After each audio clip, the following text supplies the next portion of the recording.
ఇక బ్రేకులన్నీ అయిపోయినాయోల్లా ఇక మిగిలిపోయిన వార్తల్ని చూడుండ్రి. ఏరు దాటి చదువు చెప్పబోయే సార్లను చూసుంటారు. నది దాటి బడికి పోయే పొలగాండ్లను చూసుంటారు. కారు దిగి కటిక నేల మీద నిలబడి జనాల కష్ట సుఖాలు తెలుసుకునే లీడర్లను కూడా చూసుంటారు. అట్లనే పిల్లలకు టీకాలేసేటందుకు ఆరోగ్య కార్యకర్త కమలాదేవి చేసిన అద్భుత సాహసం కూడా చూడుండ్రో పారి.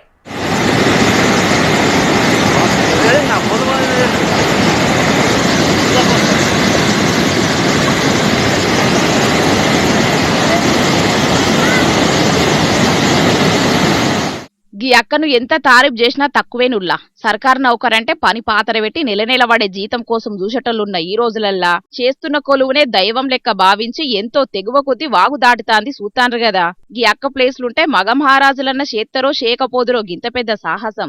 ఓటివై ఒకటైతదని ఎందుకచ్చిన తిప్పలన్న భయం కూడా లేదు. మళ్ళా బండరాళ్ల మీద దునుక్కుంటా ఈవల కొస నుంచి ఆవల కొసకు దాటింది వాగు. ఇంతకిది యాడ జరిగింది, గీ అక్క ఏం పని మీద పోతున్నదనే గదా మీ డౌట్ అనుమానం. హిమాచల్ ప్రదేశ్ రాష్ట్రం మండి జిల్లా హురంగ్ అనేటి ఊరికి పోయే తోవల జరిగింది గిట్లా. చంటి బిడ్డలకు టీకాలేసేతందుకు పోతున్నది ఆరోగ్య కార్యకర్త అయిన కమలాదేవి అనేటి గీ అక్క. చంటి పిల్లలకు టీకాలేస్తేనే గదా రాబోయే తరం ఆరోగ్యంగా బలంగుంటారు. అందుకే గింత సాహసం చేసి వాగు దాటి హురంగ్ అనేటి ఊరికి పోయి పొల్లగాండ్లకు టీకాలేసింది. ఇప్పుడు ఈ వీడియో సోషల్ మీడియాలో తిరిగేటాళ్లకు కమలాదేవి అక్కను మస్తు మెచ్చుకుంటున్నారు దేశమంతటా పతొక్కలు. అక్క చూయించిన ధైర్యానికి పొట్టు పొగుడుతున్నారు. లైకుల వర్షం గురుస్తున్నది. కామెంట్లల్లా మస్తు ప్రేమ చూయిస్తున్నారు. ఇక మా జోర్దార్ వార్తల తరపున కూడా కమలాదేవి అక్కను తారీఫ్ చేస్తున్నాం. అట్లనే ఇసొంటలను చూసి ఎంతో మంది మారతారని కూడా కోరుకుంటున్నాం.